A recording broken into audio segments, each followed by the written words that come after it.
बिस्मिल्लाहिर्रहमानिर्रहीम।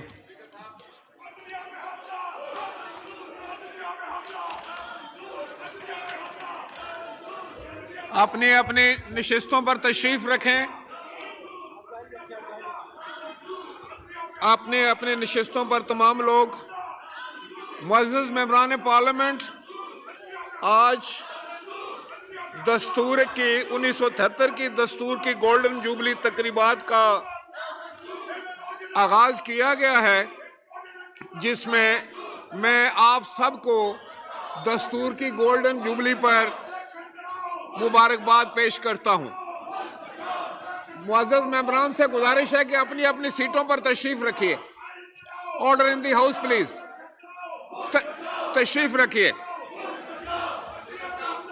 आज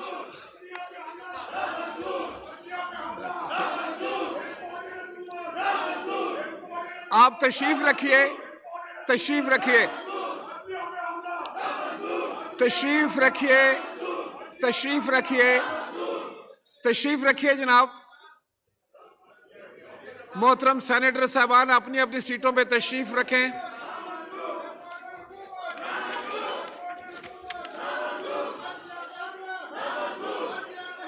तशरीफ रखिए। तशरीफ रखिए।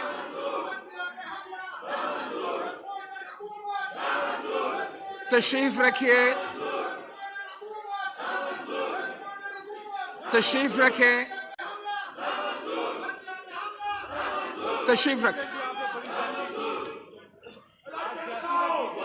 आप पहले ये भी तो ज्यादती कर रहे हैं। तशरीफ रखिए। तशरीफ रखिए। आपको बात करने का मौका देते हैं। तशरीफ रखिए। तशरीफ रखें, आपको बात करने का मौका देंगे।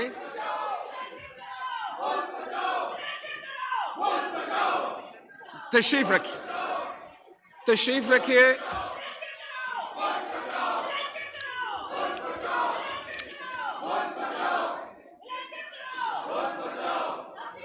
जी तशरीफ रखिए।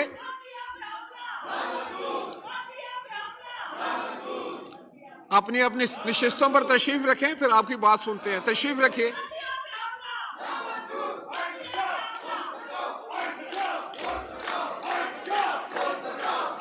तशरीफ रखें। Order in the house. आप लोग तशरीफ रखें, सारे अपने अपने चेयर्स पे तशरीफ रखें। तशरीफ रखें, सबकी बात सुनते हैं।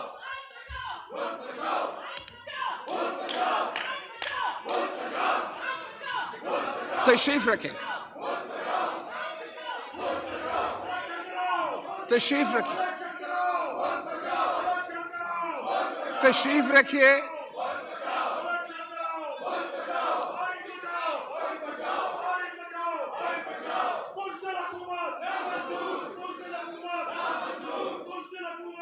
तशरीफ रखें प्लीज। अभी तशरीफ रखें।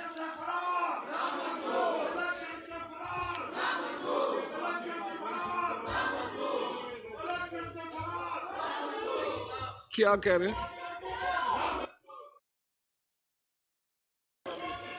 जी? जनाब सेनेटर आजम नजीर तारड़ साहब, minister for law and justice, to move item number 2। जनाब स्पीकर, हाँ जी, मैं डावर साहब आपको टाइम देता हूँ। तशरीफ रखें। मैं तशरीफ रख लें, शोर है बड़ा। जी आ गया, जी आ गया। जनाब स्पीकर, मैं अगर मेरे ख्याल में हमारे दोस्त भी नहीं सुनना चाह रहे जी जी, जो मैसेज आया है ऐवान, इस मुअज़्ज़ज़ ऐवान ने और सेनेट ऑफ पाकिस्तान ने तवील बहस मुबाहिसे के बाद और इस मुअज़्ज़ज़ ऐवान की स्टैंडिंग कमेटी ने भी इसकी जांच पड़ताल के बाद supreme court practice and procedure bill 2023 की मंजूरी दी थी। दोनों ऐवानों में पास होने के बाद ये सदर मुमलिकत को असेंट के लिए भेजा गया, लेकिन सदर मुमलिकत ने ये बिल पार्लियामेंट की जॉइंट सिटिंग को मैसेज के साथ वापस भेजा है। मैं इस मुअज़्ज़ज़ ऐवान के सामने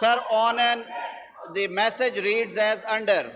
On an in-depth consideration of the Supreme Court Practice and Procedure Bill 2023 to provide for the practice and procedure of the Supreme Court of Pakistan, the following aspects require due consideration.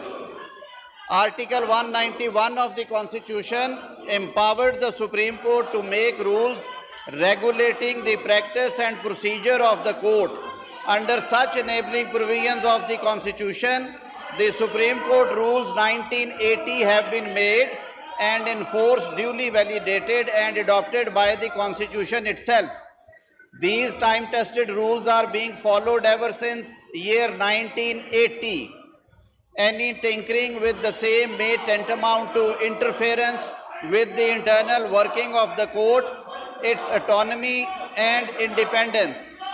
Our Constitution is founded on the concept of trichotomy of power, three pillars of the state, whose domain of power, authority and functions are defined and delineated by the Constitution itself.